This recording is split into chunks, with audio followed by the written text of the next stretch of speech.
My next speaker is Paul Nicolson from the Zacchaeus 2000 Trust, who has done such fantastic work just recording what the situation is of people in this country living in poverty. Paul, you're very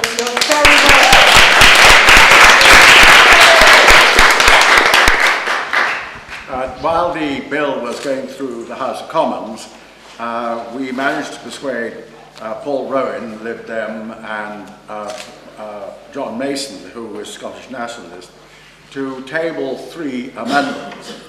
What was most interesting about this was the response of the government to the amendments, but first of all I'll tell the amendments. The first one was to ensure that sanctions do not leave claimants with an income too low to sustain healthy living. The second was that they are not applied in ignorance of the means and circumstances of the claimant.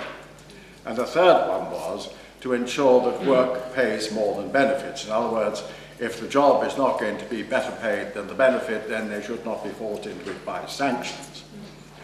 The answer of Anne McKechnie, who is the Parliamentary Under Secretary of State for Scotland, interestingly enough, was that we missed the basic point of the government. The basic point the government has is that there's a contract between the applicant and the state. And if one obeys the rules, no sanctions will be applied. It is not reasonable for us, it is not unreasonable for us to insist that people should obey reasonable rules that are set down with appropriate provisions to consider the people's circumstances. Well, our basic point is that the government is imposing a deeply unfair contract. The British governments have spoken about rights and responsibilities for citizens for decades, but have not honoured their side of the contract by providing an unemployment income which can provide an adequate standard of living. In 1948, the Labour government signed up to the United Nations Convention on Human Rights, which includes everyone has the right to a standard of living adequate for health and well-being of himself and his family, including clothing, housing and medical care. But an income of £64.50 it was until April, and it's now £64.30. Unemployment benefit for a single adult, aged 25 to 60, is actually half of the government's poverty threshold and 42% of a minimum income standard, which has been measured as adequate. And the consequences of that I'd like to go through very quickly, shortly. For an 18 to 25-year-old, which was £47.95, is now £50.95, it's even worse, and that's age 18 to 24. And what worries us so much is that there are women conceiving on these levels of income, and it is impossible to buy an adequate diet as well as all other necessities on that income. People are therefore forced over into the unintended consequences of government keeping incomes low. It's not only women but men too, and we pointed out in our submission that the unintended consequences are astonishingly expensive to government. And they are debt, mental illness and poor nutrition, tuberculosis, women forced over the top into prostitution who really don't want to do it, increased prison populations, and every time you look at any of those, you find that the aim of the government to copy Europe, this is what they said they're copying the Nordic countries, who have these wonderful systems of sanctions, help people get into work, and everything in the garden is rosy in Europe, therefore it is bound to be rosy here in England. Well, let me just tell you. In the United Kingdom, a single person's unemployment benefit is 40% of average earnings. In Denmark, it's 62%. A lone parent with 2 children, if she becomes unemployed, gets 75% of average earnings in Denmark, 59% in England. A couple with 2 children who become unemployed get 74% in England, 52%. So they're imposing a sanction system on incomes that are already set at a level which is called motivating people into work.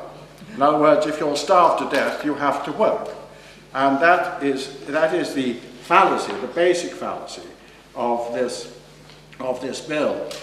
There's one other thing I do want to mention, which is that you've said rightly that the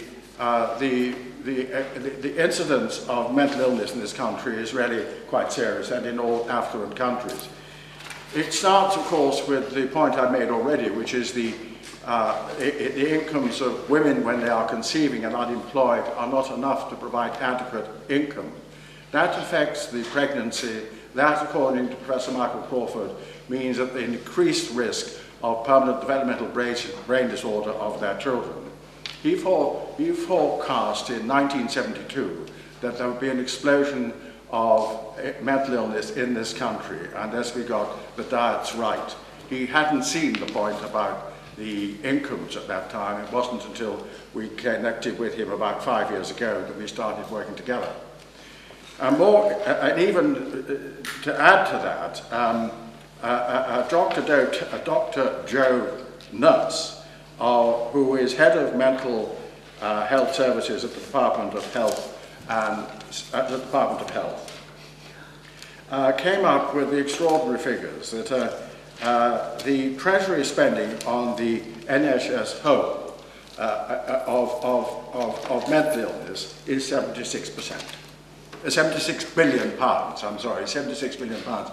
But the additional costs of that to the wider economy is another 77 billion.